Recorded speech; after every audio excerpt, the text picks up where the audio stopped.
Magandang araw. This is our video discussion of module number 11 for BOM 026. And our lesson title is Extinguishment of Obligation Part 2. This is continuation of payment or performance. And this time, like I said, we are going to discuss application of payment, tender of payment, and consignation, which are the special modes of payment. Doon tayo natapos sa module number 10. So these are our lesson objectives. At the end of this module, I can define application of payment and state its rules and requisites. Number 2, define tender of payment and consignation and state its requisites. So kanina, application of payment. Ngayon naman, tender of payment. Isang word lang yung pinagkaiba, pero these are totally different terminologies na magkaiba talaga yung concepts. Number 3, state the effects of withdrawal by debtor of thing or sum deposited. Okay, so bago tayo magtungo sa ating discussion, pag-usapan muna natin yung productivity tip. It is amazing how one morning you wake up so energized and refreshed and find it easier to do the tasks at hand, only to wake up another morning feeling the total opposite. The truth is, you cannot always wait for amazing feeling to come again before you start the tasks at hand. To maintain consistency, try finding the meaning in what you do and how it will impact your life for the better. Alam nyo, hindi lang kayong mga kabataan ang nakaka-experience ng ganito. Yung bang para ngayong araw na to, napaka-okay ka, ganadong-ganado ka na gawin yung mga tasks at hand, yung mga modules. Tapos, isang araw, darating din yung para bang wala ka sa kondisyon, tinatamad ka, o parang kulang ka lang talaga sa motivation na hindi mo maintindihan bakit. Ang totoo niyan, sabi nga dito sa productivity tip, hindi mo kailangang mag-intay ng amazing feeling o yung parang mood na mood ka para lang gawin yung tasks at hand. So, ang sabi rito, para daw ma-maintain mo pa rin yung consistency, despite what you feel, you have to find the meaning in what you do. Okay, and as your teacher, I will try to help you find the meaning in what you do. So every BS accountancy students, ang assumption really or ang presumption namin is that you really wanted to become a CPA someday. And yun yung ultimate goal ng dapat ng bawat BS accountancy students, yung makapasa sa CPA board examinations. At alam nyo ba na merong 4 qualifications para maging qualified ka para makapag-take ng CPA board examinations? Okay, una, dapat daw Filipino citizen ka. Yan yung according to Republic Act 9298 or the Accountancy Act of 2004. So una, kailangan Filipino citizen ka. So check na yun, di ba? Kasi Filipino citizen ka naman. Next, dapat meron kang good moral character. So syempre, ang babata nyo pa, ang ipagpapalagay ko na mababait kayo, no? So wala tayong problema dito sa good moral character. Okay. Next, yung hindi ka pa nako-convict ng crime involving moral turpitude. O ito, mga grabe na to, no? Ito na yung mga krimen na na involving na yung moral turpitude. Example dito, yung syempre adultery, ayan, mga ganun, no? Etc. Okay, so yung natitirang isa, actually, yun yung nilampasan natin pang number 3 sana, yung dapat ay makagraduate ka ng BS Accountancy or other courses which can be an equivalent to this course so that the Board of Accountancy may extend to you the permit, no, or permission for you to be able to take the board examinations. So ngayon, ang kulang na lang sa qualifications mo yung graduation. But of course, kita mo naman, yun yung ultimate goal. yung maging CPA, pero para makapag-take ng CPA, may sub-goal na tinatawag, kailangan makagraduate ka muna ng accountancy. Pero, di ba, bago ka makagraduate ng accountancy, per semester, may goal ka ulit. So, ang goal mo ngayong semester na to ay maipasa mo lahat ng subjects. Okay. So, again, may sub-goal para sa yung goal na makapasa sa bawat subject. At sa subject natin na BAM 026, ang goal mo talaga ay maintindihan ang bawat module at makapag-practice ka, makapag-research ka ng mas madaming questions at makapag-practice ka talagang magsagot ng mga quizzers. Alam nyo, ang talagang makukuha nyo lang sa teacher na kinakailangan ay nasa siguro 30 to 50% lang ng kailangan mo na bitbitin o baunin para makapasa ka ng board exams. Kasi sa totoo lang, ultimately yung practice nasa sayo yan. Kaya bilang kami mga teachers nyo, hindi naman sa inililigtas namin yung mga sarili namin. Pero we can only do so much for you. We can teach you this, we can discuss to you. When you ask us question with regards to the subject, we can tell you what we know. However, pagdating talaga sa practice, kung na-try nyo yung quiz to sawa sa AU, RF, CMA, RFBT coach, ganun sana, yung huwag kayong magsasawa hanggat hindi nyo na-aim yung perfect or yung mga ganun. Kasi tulad niyan, para makapasa ka sa CPA board exams, merong proposed amendment na kailangan maka 75% ka sa lahat ng subjects. So, kung tutusin, kung 1 to 100 yung items, dapat sana 75 over 100 ka. So, imagine niyo yung kinakailangan yung effort na i-exert para dito. Yun yung ating ultimate goal. So, if you find meaning in what you do, alam nyo, napakaganda kung magiging CPA kayo. Kasi mas marami kayong magiging choices sa buhay. Maraming trabaho ang nag-iintay sa isang certified public accountant. Kaya sana mas ma-inspired kayo dahil mas masisigurado ang kinabukasan nyo at ng inyong buong pamilya kapag sana nakapasa ka ng CPA board exams.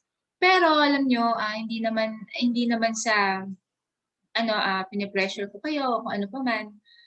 Hindi lang naman mga CPAs ang matatagumpay sa buhay. Totoo din naman yun.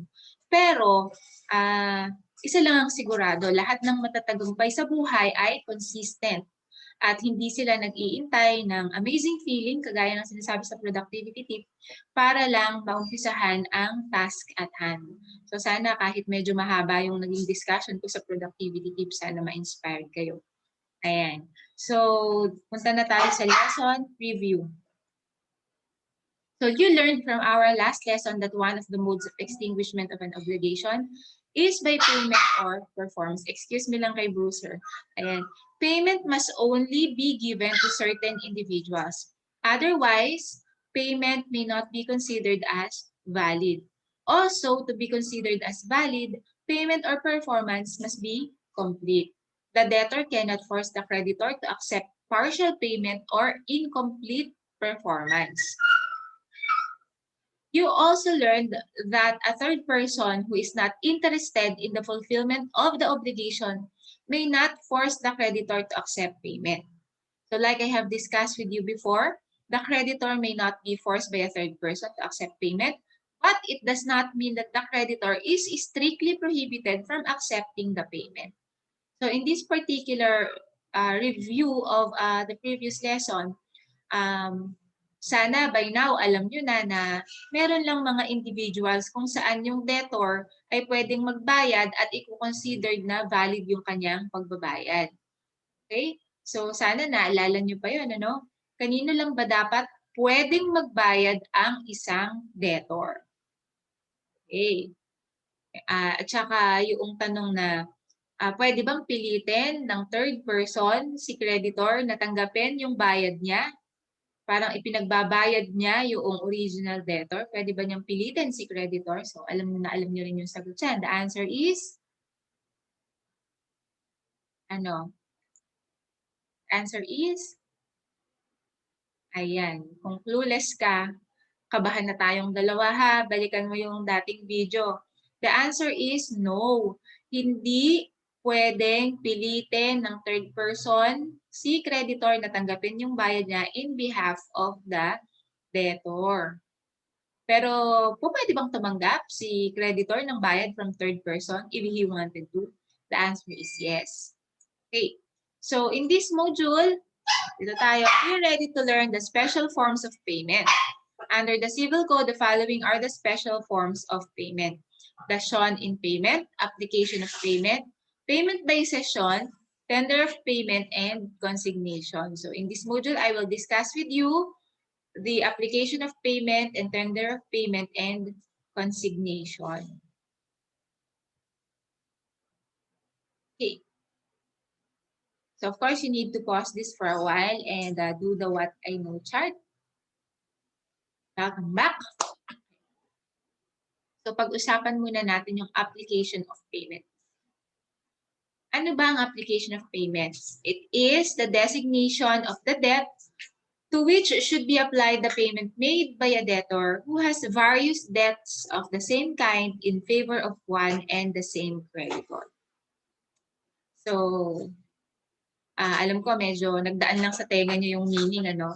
Himayin natin para mas maintindihan nyo. Meron kang, kung ikaw yung debtor, napakadami mong utang sa iisang creditor. Again, kung ikaw yung debtor, marami kang utang sa isang creditor. Ngayon, ipagpapalagay natin dito na halimbawa magbabayad ka sa iyong pinagkakautangan, subalit kulang yung pera mo para mabayaran mo lahat ng pagkakautang mo. Saan papasok yung application of payment? Saan muna bang utang mo o alin ba munang utang mo ang para sa'yo ay gusto mo munang bayaran? Given the fact na kulang yung pera mo para mabayaran lahat ng utang mo. Nakuha niyo ba yung concept? So, ang konsepto natin ng application of payment, isa lang yung creditor, isa lang yung debtor, pero napakarami ng utang ng debtor kay creditor.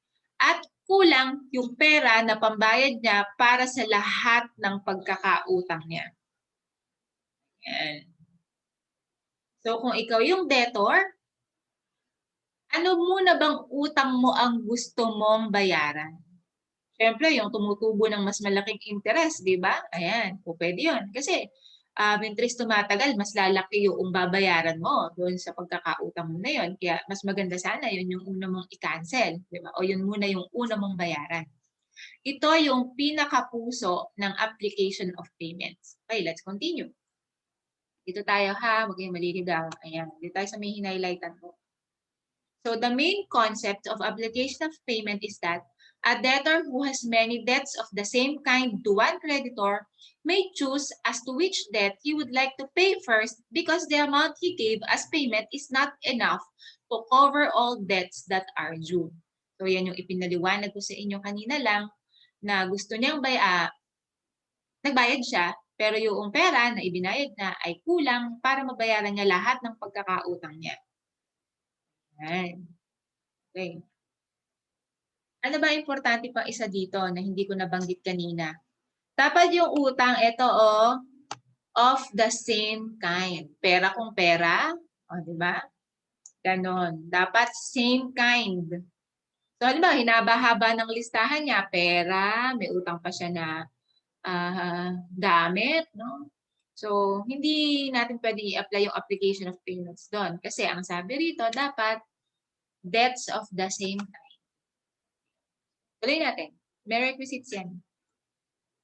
Okay. Requisites of application of payment.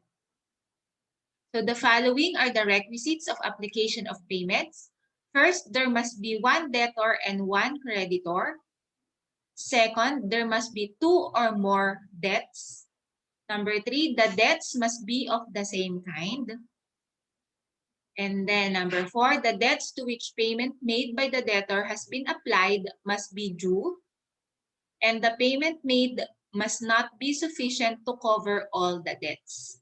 So 5 ang requisites natin for application of payments. Okay, so mag-example tayo rito. Ganda ng drawing. Ganda ng illustration. Ayan. Tingnan nyo, basahin ko ha. Hi Max, it is October 25. Your two debts are both due. Sabi naman ni Max, tingnan nyo naman, namumulsa, walang kalaman ang bulsa. But I don't have enough money today to pay both debts in full. Parang feeling ko naman wala talaga siyang pera. Wala namang lumabas kahit 5 o. Baka sa back pocket, meron pa siya doon yung sa pitaka, ano. So, ang punto lang natin dito, may utang si Max na parehong due ng 25. Subalit kulang yung pera niya para bayaran pareho in full yung kanyang pagkakautang. Okay. Okay, so himayin natin yung example. Max owes Brandon as follows. 5,000 payable on October 5, 2,000 payable on October 25, and then a cell phone worth 7,500 to be delivered on October 25, and then 10,000 payable on November 15. Ang sabi ni ang sabi ni Brandon, "Hi Max, it's October 25." So therefore, nung October 25, ano lang ba yung due talaga? So ang sabi rito, on October 25, debts which are due amounted to 7,000 pesos. Si Max only paid 6,000. Max may apply the 6,000 to debt A or to debt B and to a portion of debt A, or debt A and to a portion of debt B. Pwede daw niya na yung 6,000 hatiin sa dalawang utang niya. Pwede rin naman na bayaran niya ng buo yung B tapos konting utang na letter A. Pwede rin namang bayaran niya ng buo yung A tapos konting portion ng B. Opa. Ano ba ang hidden rule na napansin niyo rito? Si Max yung mamimili kung alin yung babayaran niya. Tama? Si debtor ang may karapatang mamili kung saan niya i-apply yung kanyang ibabayad. Okay? So sana matandaan niyo yan, ha? Sino na nga ulit ang may karapatang mamili kung anong utang ang uunahin niya? Dapat unahin? So tama, yung debtor. So in this case, si Max yon. Si Max na walang pera. Okay. So Max cannot apply the 6,000 to debt C. Bakit daw hindi niya pwedeng i-apply sa cellphone? Because it is not of the same kind. Hindi rin niya pwedeng i-apply yung sa letter D kasi hindi pa due. So you see, kailangan alam nyo yung requisites of application of payments. Okay. So let's move on. Application of payments to debts not yet due. So take note that application of payments as to debts not yet due cannot be made. That's the general rule, cannot be made unless the parties stipulate or when the application of payment is made by the party for whose benefit the term has been constituted. So these are the two exception to the general rule. So kapag sinabi nating parties stipulate, ibig sabihin, they agreed to it. There is an agreement of the parties na pagkasunduan nila na pwede. Okay, so when we say naman na when the application of payment is made by the party for whose benefit the term has been constituted, then ibig sabihin para bang may preferable condition, or sabihin natin na may pabor, no? May pabor na kung sa tingin niya yun yung makakaluwag sa kanya and the benefit has been constituted in his favor, then therefore, kahit na hindi pa due yung debt ay pwede na mag-apply ng payment doon. Okay, so question. If Max only has 1,500 by the time Brendan went to demand payment, can he choose to apply his payment to any of his debts? The answer is no. He cannot choose to apply his payment to any of the debts because of the rule that the debtor cannot compel the creditor to accept partial payment. O pansinin natin, kung daw bang si Max ay merong 1,500 noong October 25, pwede daw ba siyang mag-application ng payment? Ang sagot ay no. Bakit? Kasi yung utang niya talaga na due ay 1,500, ang utang niya na due ay isang 5,000, isang 2,000. Wala naman siyang mababayaran ng buo dyan sa dalawa na yan, di ba? Di ba, naalala niyo yung rule natin na hindi naman mapipilit si creditor na mag-accept ng partial payment? Ayan. So the answer is no. Next, question, can the debtor choose to credit his payment to the principal before the interest is paid? The answer is no. Okay, para sa inyo na pumasok lang sa tenga at lumabas sa kabila itong unang tanong. Yun daw bang debtor, pwede daw ba niyang sabihin na yung kanyang ibinayad, wag muna sa interest, hindi muna yung interest ang uunahin niya, kundi yung principal muna. Hindi daw muna yung tubo, yung una niyang babayaran, kundi yung principal muna. Pwede daw ba yun? The answer is no. So, ang ibig sabihin nito, kung halimbawa, ikaw, may utang ka na 1,000, tapos tumutubo ng 100 buwan-buwan. Tapos ang pera mo lang 200. Sasabihin mo, pwede bang huwag mo munang bayaran 100? Yung 200, pwede ba ibawas mo muna sa 1,000 utang ko para 800 na lang yung utang ko? Ayan. Pwede daw ba yung ganun? The answer is no. Hindi mo po pwedeng gawin yun. So sa 1,100 na utang mo, tapos magbabayad ka ng 200, yung 100, i-apply mo na sa interest na 100, tapos mababawasan lang yung principal utang mo na 100. Therefore, ang magiging utang mo na lang ay 900 pesos. Ganun siya, ha? Bakit? Kasi, sabi rito, the rule that the debtor cannot choose to credit his payment to the principal before interest is paid is mandatory. So, mandatory yung rule na yun, ha? So, next tayo. Rule of application of payment. The debtor has the first choice. The right to make the application once exercised is irrevocable unless the creditor consents to the change. Next, if the debtor does not apply payment, the creditor may make the designation by specifying in the receipt which debt is being paid. And then, if the creditor has not also made the application or if the application is not valid, then the debt which is most onerous to the debtor among those due shall be deemed to have been satisfied. The debt is more onerous than another when it is more burdensome to the debtor. Discuss lang natin itong number 4. Total yung number 1, 2, and 3, self-explanatory lang naman. Na para bang sinasabi, si debtor yung may first choice, tapos kapag in-exercise na yung application of payment, irrevocable na siya, unless kinonsent ng debtor, ng creditor. Tapos, kapag daw number 3, kapag wala daw application of payment na naganap, yung creditor na lang ang bahalang mag-specify sa resibo kung alin daw ba doon talaga yung nabayaran. Pero itong number 4, medyo tricky to, kaya discuss ko sa inyong konti. So, halimbawa, si debtor, kagaya kanina, si Max may utang kay Brandon. Isang 2,000 tsaka isang 5,000. Kaya lang, though yung mas maliit, di ba yung 2,000? Kung yung 2,000 naman ay tumutubo ng 50%, o di ba? O di ang bigat, di ba? 50%. Pero yung 5,000 ay tumutubo lang ng 1%. Ayan. Pero walang sinabi. Okay, walang sinabi kung ano yung kung ano yung saan i-apply utang o kaya naman yung application of payment is not valid. So ano yung mas onerous para kay debtor? Alin daw yung mas mabigat para kay debtor? Yung 2,000 na tumutubo ng 50% o yung 5,000 na tumutubo ng 1%? Okay, so tama kayo doon. Siyempre, tumutubo ng 50%. Imagine niyo yung tubo, 1,000 isang buwan. Pagpalagay lang natin na kunwari, for the sake of discussion, kunwari pwede ganun. Okay? So, ayan. So, gusto ko lang malaman nyo kung ano ba ibig sabihin ng mas onerous or more onerous or most onerous, pinakamabigat para kay debtor.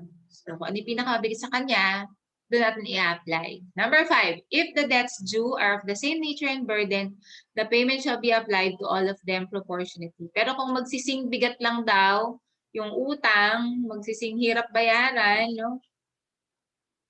So, i-apply daw proportionately. So, alam ko na marunong kayong mag-prorata, no? Ano ibig sabihin nun? Kung nagbayad ka ng 1,500, hahatiin mo lang sa kasi ang utang mo, 1,000, 1,000. So, ay babayad mo doon, tigsi 750. Okay, ulitin ko ha. Kung ang utang mo, dalawang 1,000 na magkasunod, noong October 5, 1,000 utang mo. October 25, 1,000 ulit yung utang mo. Tapos, ang singilan, November 25, sinisingil ka na. Due na pareho yung utang mo. Nagbayad ka ng 1,500. Wala naman kayong pinag-usapan kung paano ang bayaran. No? So, ang gagawin dito ay proportionately. So, kung nagbayad ka ng 1,500, hahatiin yun sa gitna, no? Magiging, divide sa 2, magiging 750. So, parang ang nabayaran mo sa una mong utang, 750. At sa pangalawa ay 750 din. Sana na-gets nyo kahit wala tayong blackboard. Baka-imagine na lang. O kaya kapag medyo naguluhan ng konti, rewind lang naman is the key. Okay, so tender of payment and consignation tayo. Hala, ano ba yun? Bakit may judge na involved? Tingin si judge. Ito naman takot na takot. Okay, so ang sabi ito, my creditor does not want to accept my payment. What should I do? Sabi niya.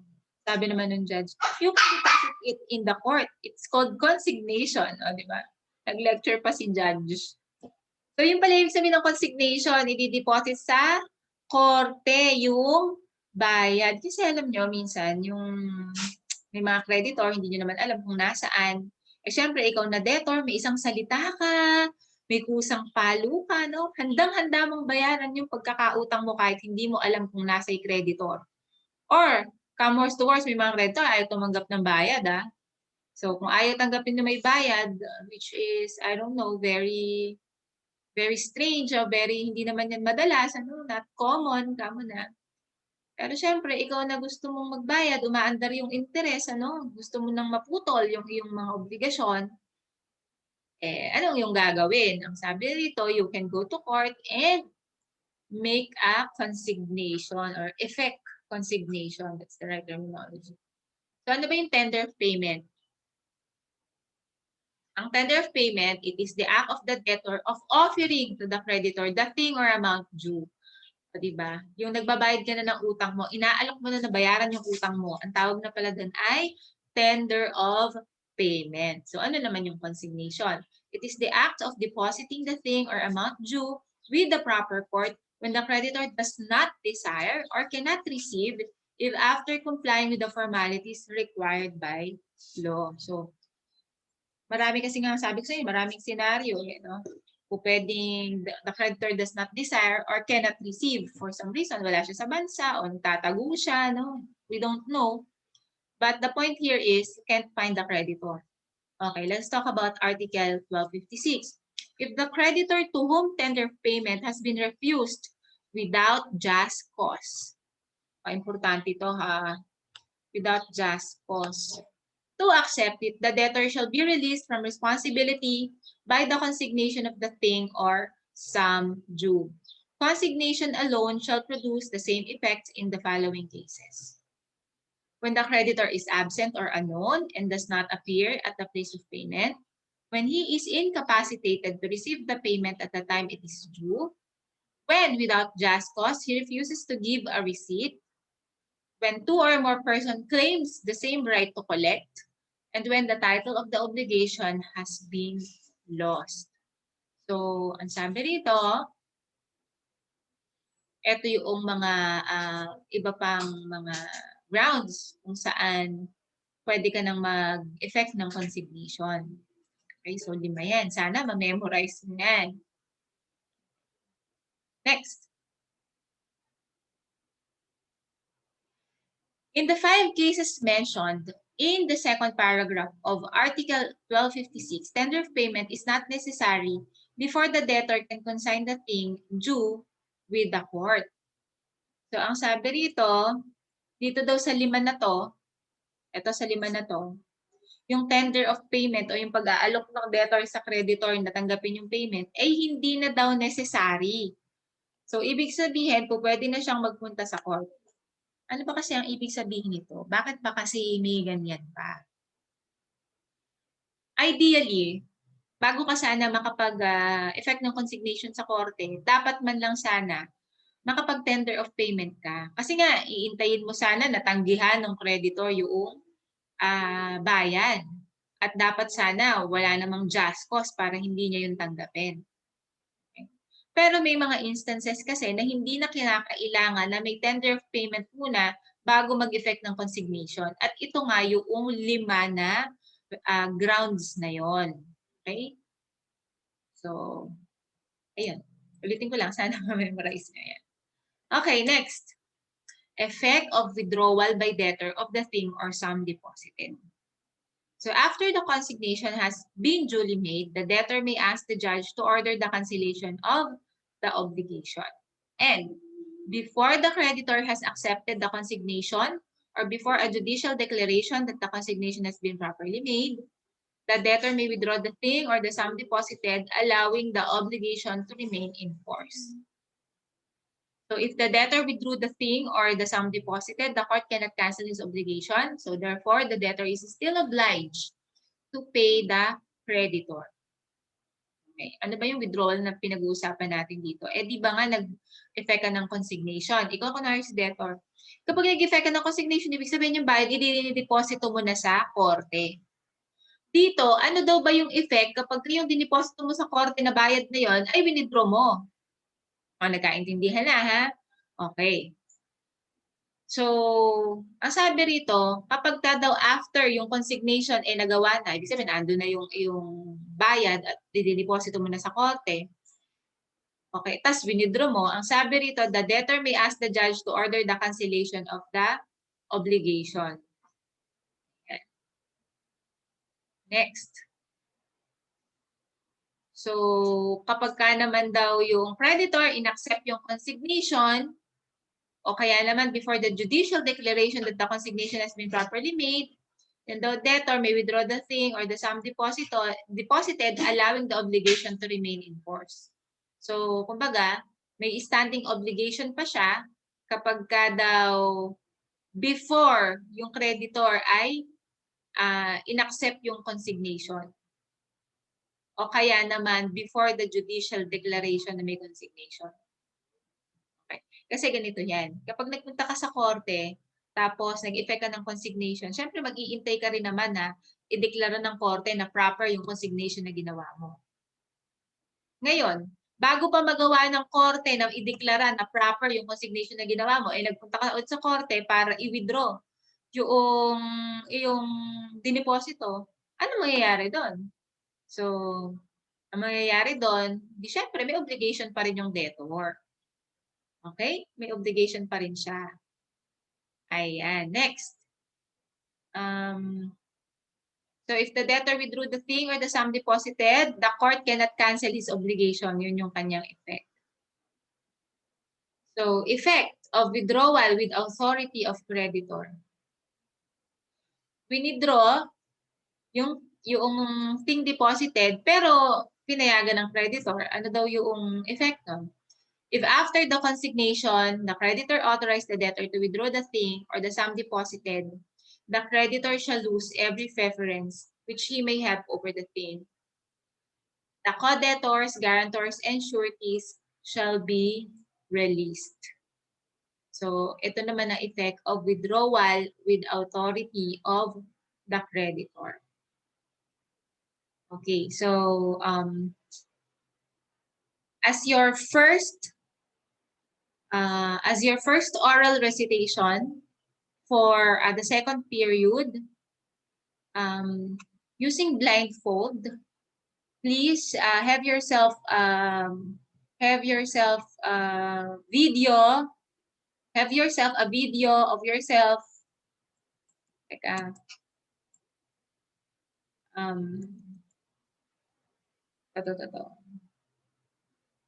reciting the rules. Nasa may requisites? Ayan, reciting the requisites of application of payment. So again, as your first oral recitation for the second period, you are required to have yourself a video reciting in blindfold the requisites of application of payment. The first 5 to recite, ulat ko lang. The first 5 to recite,